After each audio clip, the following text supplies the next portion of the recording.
Is Jagan Mohan Reddy imitating Pharaoh Akhenaten of Egypt, who in 1350 BC shifted his capital from Thebes to Akhenaten, 365 miles south of Cairo? Or is the chief minister of the newly formed Andhra state behaving like psychopath ruler Muhammad bin Tughlaq, who overnight decided to shift his capital from Delhi to Daulatabad in 1327? Jagan, it seems, has a similar plan for Andhra. Amravati will no longer be our only capital. We will have 3 capitals. Amravati, which will be the legislative capital, Visakhapatnam the administrative capital, and Kurnool will host the judiciary. Shifting capitals is not easy, as both former rulers failed miserably and who either realized their folly in the lifetimes or their successor did. But then in modern times, staying in capital cities is a pain because of collapsing infrastructure. Take Mumbaikars, who spend 11 days in a year stuck in traffic jams. Or for that matter, Delhi, where the problem of pollution seems to be unsolvable. But is Jagan doing it for similar reasons, or is there another agenda? It seems Jagan has learned from the mistake of his political rival N. Chandrababu Naidu, who developed just one city in his first stint as Andhra Pradesh CM, Hyderabad, and repeated his mistake in his second stint by focusing again on just one city, Amravati, in the newly formed Andhra state.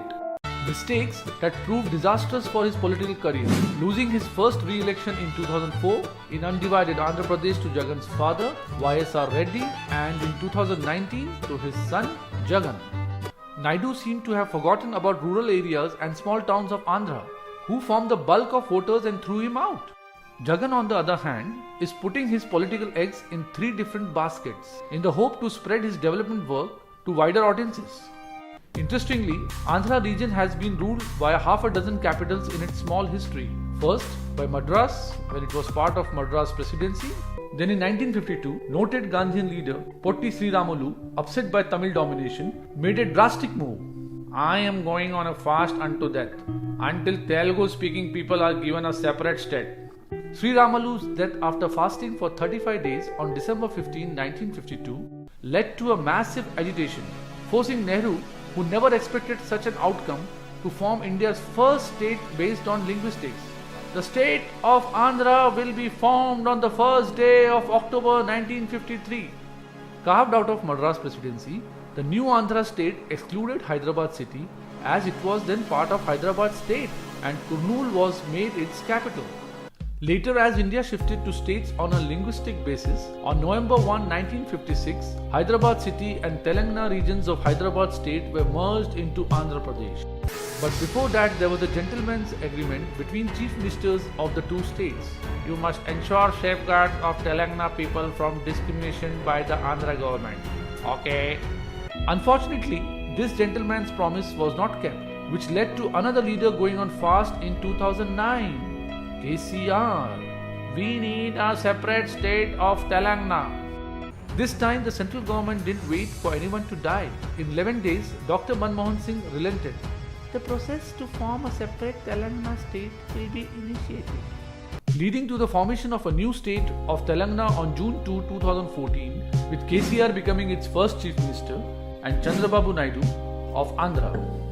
In a reversal of fortunes, Jagan beat Naidu in the 2019 state elections, but was in a minority in the Legislative Council where TDP had a majority, who blocked all bills passed by Jagan, including his pet project to have 3 separate capitals. To overcome the problem, he did what N.T. Ramarao first did in 1985. I hereby dissolve the Legislative Council. Like the centre has Lok Sabha and Rajya Sabha, in the same way all states also have 2 houses, Legislative Assembly and Legislative Council, in what is known as a bicameral parliamentary system. By voting to abolish the council, Jagan made it a unicameral one, a single house, something the constitution permits under Article 169. Rajasthan, Assam and Tamil Nadu have also done the same. Emboldened after quashing the council, Jagan soon became Jaganikanth.